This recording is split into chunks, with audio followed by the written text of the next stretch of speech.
Hello and welcome, ladies and gentlemen, to a quick look at Dungeons & Dragons Online.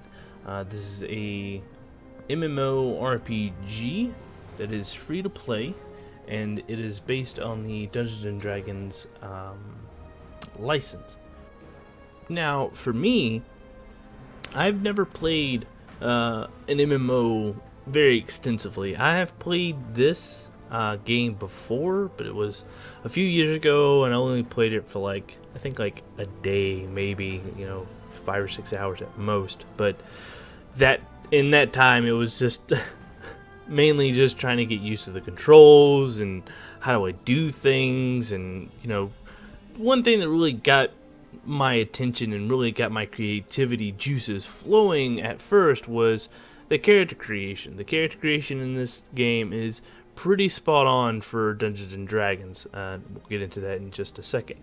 It is, like I said, free to play, so there is quite a bit of content that is kind of walled off that you have to pay for, but all in all, it's pretty good. So let's go ahead and go through some of the positives of the game, shall we say.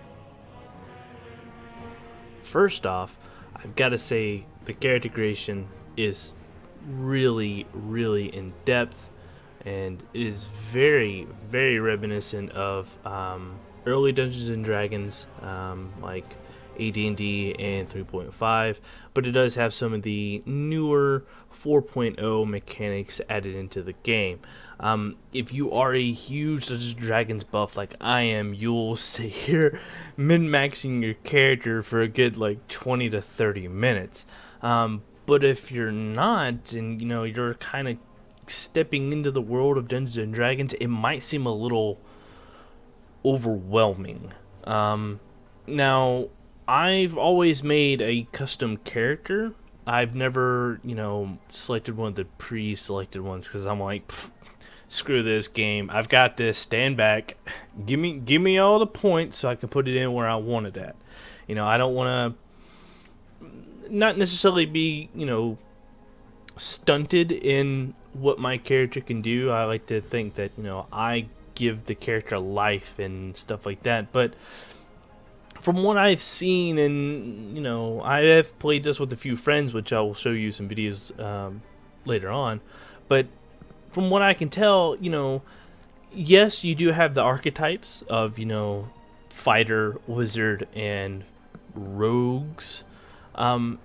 But each one of those can be its own independent and very unique character and unique class as well.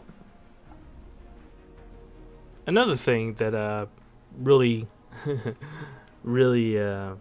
makes it stand out is the way it does dungeons. Now, from what I've gathered, most MMO RPGs have it to where you fight on a overworld type thing. It's really hard to explain. There's big mobs of creatures that you could potentially run into and keep going through and run off through the other side. Well, this is Dungeons and Dragons, so there's going to be dungeons with possibly with the chance of dragons. But the dungeon structure is very unique. When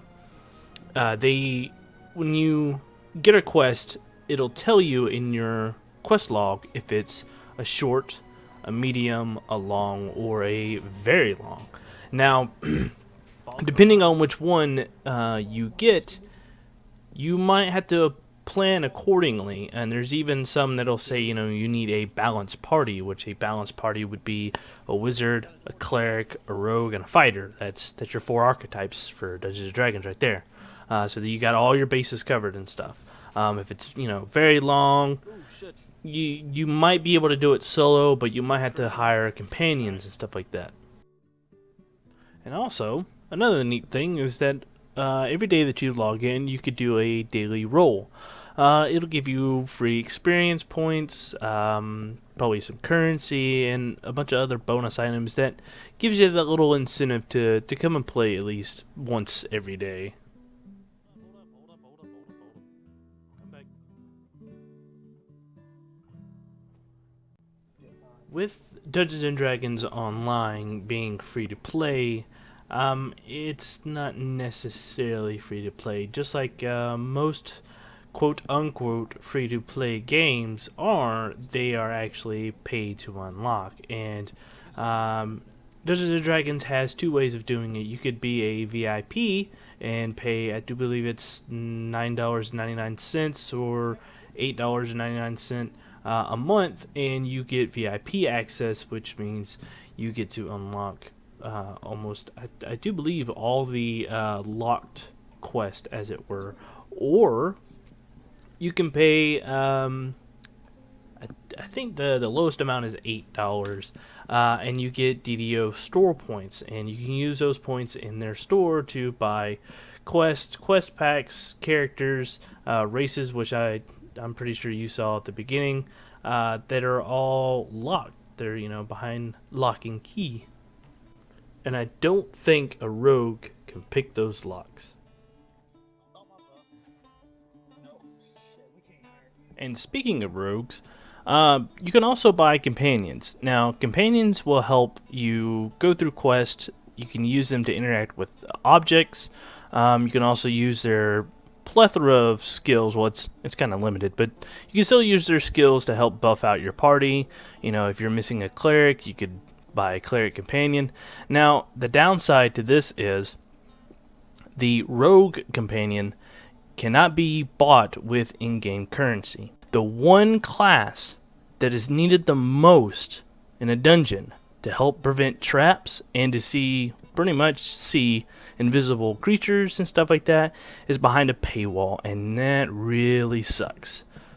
But luckily, we have a rogue in our party, so we really don't have to worry about it. But it's still a little upsetting that a good versatile utility class such as the rogue is hidden behind a paywall. It's open now. We've never been this far, so be cautious.